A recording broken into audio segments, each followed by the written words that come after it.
സുവിശേഷങ്ങളിലെ യോഹന്നാൻ നീതിയും വിശുദ്ധിയും നിറഞ്ഞ പുരുഷനായിരുന്നു. ഹേരോദാവ് അവനെ ഭയപ്പെട്ടു. അനേകം ഹേരോദാക്കന്മാർക്ക് ദൈവസ്നേഹത്തിൻ്റെ വഴികാട്ടിയായിരുന്നു ഈ വാര്യാപുരം യോനാച്ചായൻ എന്ന MS ജോൺ. ജീവിതാവസാനം വരെ സാക്ഷ്യം നിലനിർത്തിയ ഒരു വലിയ മനുഷ്യൻ. അതിൻ്റെ വലിയ തെളിവായിരുന്നു വാര്യാപുരം യോനാച്ചൻ്റെ ശവസംസ്കാര ശുശ്രൂഷയിലെ ആയിരങ്ങളുടെ സാന്നിധ്യം. കഷണ്ടി കയറിയ ശിരസ്, വെളുത്ത നിറം, തടാകം പോലെ ശാന്തമായ കണ്ണുകൾ, കുറുകിയ ശരീരം, സിംഹഗർജനം പോലെയുള്ള വാക്കുകൾ, കുഞ്ഞാടിൻ്റെ സൗമ്യത, പ്രാവിൻ്റെ നിഷ്കളങ്കത, പാമ്പിൻ്റെ ബുദ്ധി. അതായിരുന്നു ലോകപ്രശസ്ത പ്രവാചകൻ വാര്യാപുരം യോനാച്ചൻ. മാടപ്പള്ളി സ്കറിയ മറിയാമ്മ ദമ്പതികളുടെ പുത്രനായി 1930 സെപ്റ്റംബർ 16 MS ജോൺ എന്ന വാര്യാപുരം യോനാച്ചൻ ജനിച്ചു. മാതാപിതാക്കൾ ആദ്യകാല മിഷണറി റവറൻഡ് റോബർട്ട് F കുക്കിൻ്റെ കൈക്കീഴിൽ സ്നാനപ്പെട്ടവരായിരുന്നു. ആത്മീയ ജീവിതത്തിന് അമിതമായ പ്രാധാന്യം നൽകാത്തതായിരുന്നു യോനാച്ചൻ്റെ ബാല്യ കൗമാര ജീവിതം. ചാലിയേക്കര AVT കമ്പനിയിൽ ജോലി കിട്ടി. ഒപ്പം രാഷ്ട്രീയത്തിൽ കമ്മ്യൂണിസ്റ്റ് ആദർശങ്ങളിൽ ആകൃഷ്ടനായി പ്രവർത്തിച്ചു വന്ന അദ്ദേഹം 1951 ആത്മീയമായി പക്വതയും ദൈവഭക്തിയുമായ തുവയൂർ സ്വദേശി മേരിക്കുട്ടിയെ വിവാഹം കഴിച്ചു. ജീവിതം ഇങ്ങനെ മുന്നോട്ട് നീങ്ങവേ യോനാച്ചന് തൻ്റെ റായ്പൂരിലുള്ള സുവിശേഷകനായ സഹോദരൻ പാസ്റ്റർ PS ശൗമേൽ വളരെ ആത്മഭാരത്തോടെ ഒരു കത്തെഴുതി. വാര്യാപുരം യോനാച്ചന് കത്തെഴുതാനുണ്ടായ സാഹചര്യം റായ്പൂരിലുള്ള തൻ്റെ സഹോദരൻ ശാമുവേൽ വിവരിക്കുന്നത് ഇപ്രകാരമാണ്: എൻ്റെ കുടുംബത്തിലെ എല്ലാ അംഗങ്ങളും കർത്താവിൻ്റെ അടുക്കൽ വന്നു. ഈ സഹോദരനൊഴികെ മറ്റു സഹോദരങ്ങൾ കർത്താവിനെ രക്ഷകനായി സ്വീകരിച്ചു, സ്നാനമേറ്റു. എന്നാൽ യോനാച്ചൻ്റെ രക്ഷയായിരുന്നു ഞങ്ങളുടെ ആശങ്ക. ഒരു ദിവസം പുലർച്ചെ 2 മണിക്ക് ഞാൻ റായ്പൂരിലായിരുന്നപ്പോൾ എൻ്റെ സഹോദരൻ യോനാച്ചന് ഒരു കത്തെഴുതാൻ എന്നോട് ആവശ്യപ്പെട്ട് ദൈവശബ്ദം ഞാൻ കേട്ടു. ഞാൻ അദ്ദേഹത്തിന് എഴുതി: ഇപ്പോൾ നീ സഞ്ചരിക്കുന്ന വഴി ശരിയല്ല സഹോദര. നീ കർത്താവിൻ്റെ അടുക്കൽ വന്ന് അവനെ രക്ഷകനായി സ്വീകരിക്കുന്നില്ലെങ്കിൽ യോനാച്ച, നീ നരകത്തിൽ പോവുകയും നിത്യമായി കഷ്ടപ്പെടുകയും ചെയ്യും. അതിനാൽ ദൈവവചനം അനുസരിക്കുകയും അതനുസരിച്ച് ജീവിതം നയിക്കുകയും ചെയ്യുക. ഈ കത്ത് യോനാച്ചന് ഇഷ്ടപ്പെട്ടില്ല. എങ്കിലും സഹോദരൻ എഴുതിയ കത്തായതിനാൽ കത്ത് ലഭിച്ച് 4 ദിവസത്തിന് ശേഷം അദ്ദേഹം ഒരു മുറിയിൽ പോയി പ്രാർത്ഥനയാൽ സമയം ചെലവഴിച്ചു. ആ ദിവസങ്ങളിൽ കത്തുകളോടോ നേരിട്ടോ തനിക്ക് നീരസമോ വിയോജിപ്പോ തോന്നിയ എല്ലാവരോടും അദ്ദേഹം ക്ഷമാപണം നടത്തി.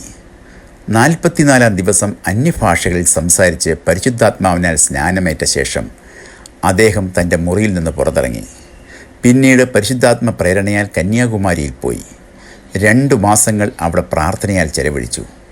ക്രിസ്തുദാസ് എന്ന അന്നാട്ടുകാരനായ ഒരു സഹോദരനും ഒപ്പമുണ്ടായിരുന്നു. പിന്നീട് തൻ്റെ സഹോദരൻ ശാമുവേലിന് യോനാച്ചൻ ഒരു കത്തെഴുതി.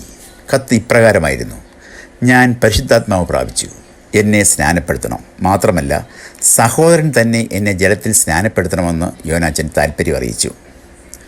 പക്ഷേ ആ കത്തിന് ശാമുവേൽ ഇപ്രകാരം മറുപടി നൽകി: സഹോദരൻ്റെ കത്ത് എനിക്ക് ലഭിച്ചു. നിൻ്റെ ആത്മീയ അനുഭവം അറിയുന്നതിൽ എനിക്ക് വളരെ സന്തോഷമുണ്ട്. ദൈവത്തിൻ്റെ അഭിഷിക്ത ദാസന്മാരിൽ ആരുടെയെങ്കിലും കയ്യിൽ നിന്ന് ജലത്തിൽ സ്നാനമേൽക്കുക. ഈ കത്ത് ലഭിച്ച ഉടനെ യോനാച്ചൻ വീണ്ടും സഹോദരനോട് സ്നാനപ്പെടുത്തണമെന്നാവശ്യപ്പെട്ടു. അങ്ങനെ ശാമുവേൽ കേരളത്തിലെത്തി യോനാച്ചനെ തൻ്റെ 33-ാമത്തെ വയസ്സിൽ ജലത്തിൽ സ്നാനപ്പെടുത്തി. തുടർന്ന് അവിടെ കുറച്ചു ദിവസം ശാമുവേൽ താമസിച്ച് ബൈബിളിൽ നിന്നുള്ള നിരവധി കാര്യങ്ങൾ അദ്ദേഹത്തെ പഠിപ്പിച്ചു. തൻ്റെ ജീവിതം മറ്റുള്ളവർക്ക് ഗുണകരമായി തീരണമെന്ന് യോനാച്ചൻ അതിയായി ആഗ്രഹിച്ചു. ഒരു വിഷയം അദ്ദേഹം പ്രാർത്ഥിച്ച് ഏറ്റെടുത്തു കഴിഞ്ഞാൽ ആ വിഷയത്തിൽ ദൈവഹിതം വെളിപ്പെടാതെ പിന്മാറില്ലായിരുന്നു എന്നതാണ് അദ്ദേഹത്തിൻ്റെ പ്രത്യേകത. കുഷ്ഠരോഗം പോലുള്ളവ പ്രാർത്ഥിച്ച് ദൈവിക രോഗശാന്തി നേടിയിട്ടുണ്ട്. ഭൂതങ്ങൾ അലറി ഓടുന്ന ധാരാളം സംഭവങ്ങൾ ഉണ്ടായിട്ടുണ്ട്. മറ്റൊരു പ്രത്യേകത, അദ്ദേഹം മരിക്കുന്നതുവരെ പരിപൂർണമായി ദൈവത്തിൽ ആശ്രയിച്ച് മരുന്നുകൾ എടുത്തിരുന്നില്ല എന്നതാണ്. അമേരിക്കയിൽ നിന്നും ഗൾഫ് രാജ്യങ്ങളിൽ നിന്നും ധാരാളം പേര് അദ്ദേഹത്തെ മീറ്റിങ്ങിനായി ക്ഷണിച്ചിരുന്നു. എന്നാൽ വിദേശത്ത് പോയി ശുശ്രൂഷിക്കാൻ അദ്ദേഹം ഒരിക്കലും ആഗ്രഹിച്ചിരുന്നില്ല. രാജ്യത്ത് മാത്രമായിരുന്നു അദ്ദേഹം ശുശ്രൂഷിച്ചിരുന്നത്. അദ്ദേഹത്തിൻ്റെ എല്ലാ പ്രവചനങ്ങളും അദ്ദേഹം പ്രവചിച്ചതുപോലെ തന്നെ നിവൃത്തിയായിക്കൊണ്ടിരിക്കുന്നു. ലോകത്തിൻ്റെ വിവിധ ഭാഗങ്ങളിൽ നിന്നുള്ള വ്യത്യസ്ത ഭാഷകൾ സംസാരിക്കുന്ന ആളുകൾ യോനാച്ചനെ സന്ദർശിക്കാൻ വീട്ടിൽ വരാറുണ്ടായിരുന്നു. അദ്ദേഹം അവരവരുടെ ഭാഷകളിൽ അവരോട് ദൈവിക ആലോചനകൾ പറഞ്ഞു. ഒരിക്കൽ തൻ്റെ അമേരിക്കയിലുള്ള സഹോദരൻ MS കറിയയോട് ഇംഗ്ലീഷ് വിദ്യാഭ്യാസം നേടിയിട്ടില്ലാത്ത യോനാച്ചൻ ഇംഗ്ലീഷിൽ പ്രവചിച്ചത് അതിശയമായിരുന്നു. ഒരിക്കൽ കൽക്കട്ടയിൽ ശുശ്രൂഷയ്ക്ക് ശേഷം അന്യഭാഷയിൽ ആരാധിക്കുമ്പോൾ കൊറിയക്കാരനായ ഒരാളോട് കൊറിയൻ ഭാഷയിൽ യോനാച്ചൻ ദൂത് പറഞ്ഞത് അത്ഭുതമായിരുന്നു. പിന്നീട് അദ്ദേഹം കൊറിയയിൽ പോയി അറിയപ്പെടുന്ന ഒരു സുവിശേഷകനായി മാറി. വാര്യാപുരം യോനാച്ചൻ ദൈവം ശക്തിയായി ഉപയോഗിച്ച ദൈവത്തിൻ്റെ ഒരു ദാസനായിരുന്നു. പെന്തക്കോസ്ത് നേതൃനിരയിൽ അദ്ദേഹത്തെ കണ്ട ദൈവാലോചന അറിയാത്തവർ അക്കാലത്ത് ചുരുക്കമായിരുന്നു. ശുശ്രൂഷയ്ക്ക് പോകുന്ന വാര്യാപുരം യോനാച്ചനെ വഹിച്ച് സഹധർമ്മിണി മേരിക്കുട്ടി പ്രാർത്ഥിച്ചുകൊണ്ടേയിരിക്കും. ദീർഘനാളുകൾ അദ്ദേഹം ശുശ്രൂഷിച്ചു. എന്നാൽ സ്ഥാനമാനങ്ങൾക്കോ ദ്രവ്യാഗ്രഹത്തിന് വേണ്ടിയോ ശുശ്രൂഷിച്ചിട്ടില്ല. ദുഃഖവും ഭാരവും അനുഭവിക്കുമ്പോൾ ഓടി ഞാൻ വാര്യാപുരത്തെത്തും. വേണ്ടത്ര ഉത്തേജനം പ്രാപിച്ചതിന് ശേഷം തിരികെ സഭയിലേക്ക് കടന്നു വരും. അക്കാലത്ത് സഭാ ശുശ്രൂഷകരിൽ ഭൂരിഭാഗം പേരും ഇങ്ങനെ പറയുന്നത് കേൾക്കാമായിരുന്നു. 1971 നടന്ന ഒരു സംഭവമാണ്. ഒരു വ്യക്തി യോനാച്ചനെ കാണുവാൻ തൻ്റെ ഭവനത്തിലെത്തി. ആ വ്യക്തിയോട് ദൈവാത്മാവ് വളരെ ശക്തിയോടെ ഇടപെടുകയും അങ്ങനെ ആ വ്യക്തിയുടെ ജീവിതത്തിലെ പാപങ്ങൾ വളരെ കൃത്യതയോടെ വെളിപ്പെടുകയും ചെയ്തു. അതോടെ അദ്ദേഹത്തിന് നിൽക്കക്കള്ളിയില്ലാതായി. വാര്യാപുരത്തിൻ്റെ കാലുകളിലേക്ക് അദ്ദേഹം വീണ് തെറ്റുകൾ ഏറ്റുപറഞ്ഞു. ക്രിസ്തുവിനെ സ്വീകരിച്ച് അദ്ദേഹം സന്തോഷത്തോടെ മടങ്ങിപ്പോയി. Changanassery Paippad new India bible ചർച്ചിൻ്റെയും സെമിനാരിയുടെയും സഫലീകരണത്തിന് മുന്നമേ ഇത്തരമൊരു ദർശനം വാര്യാപുരം യോനാച്ചൻ നേരത്തെ പാസ്റ്റർ തോമസ് ഫിലിപ്പിനെ അറിയിച്ചിരുന്നു.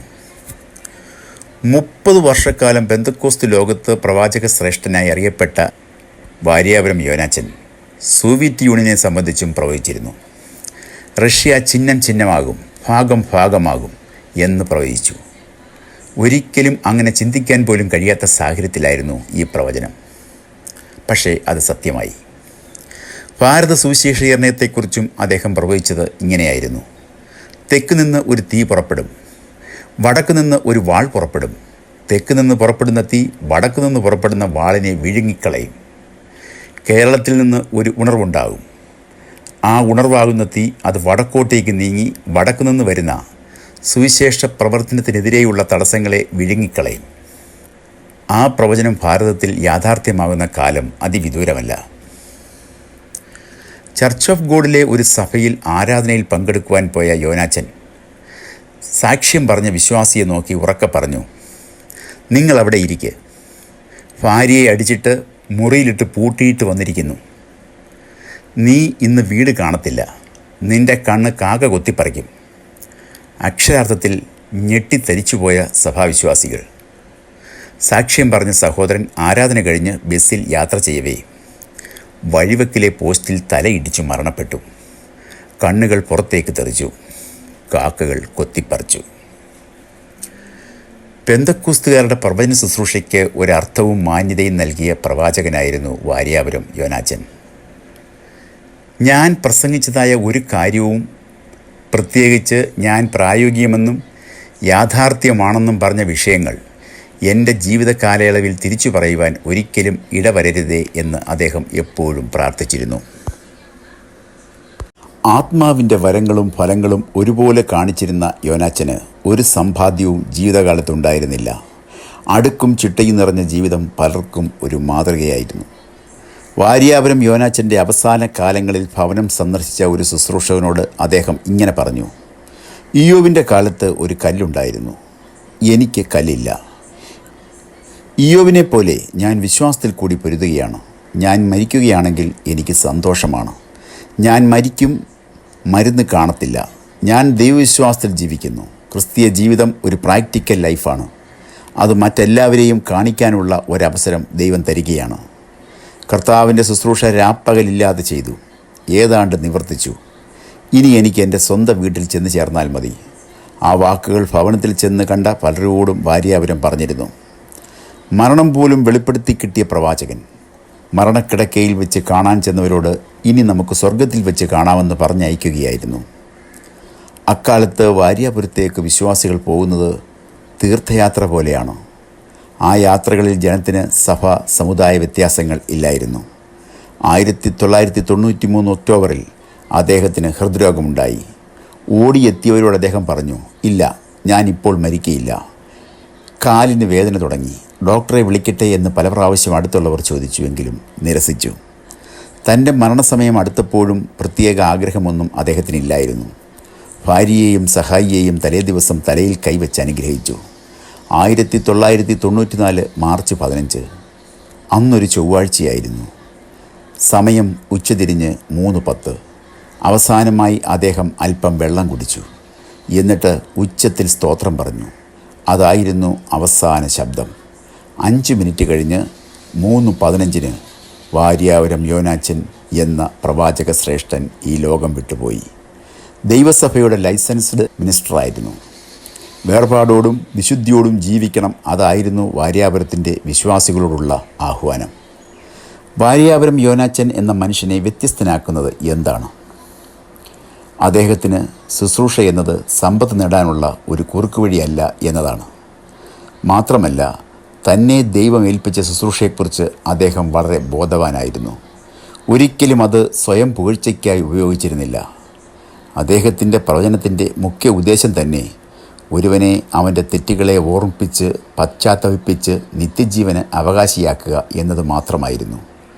മനം മടുപ്പിക്കുന്ന ജീവിതാനുഭവങ്ങളിൽ കഴിയുന്നവർക്ക് ആശ്വാസവും പ്രതീക്ഷയുമായിരുന്നു വാര്യാപുരം യോനാച്ചായൻ.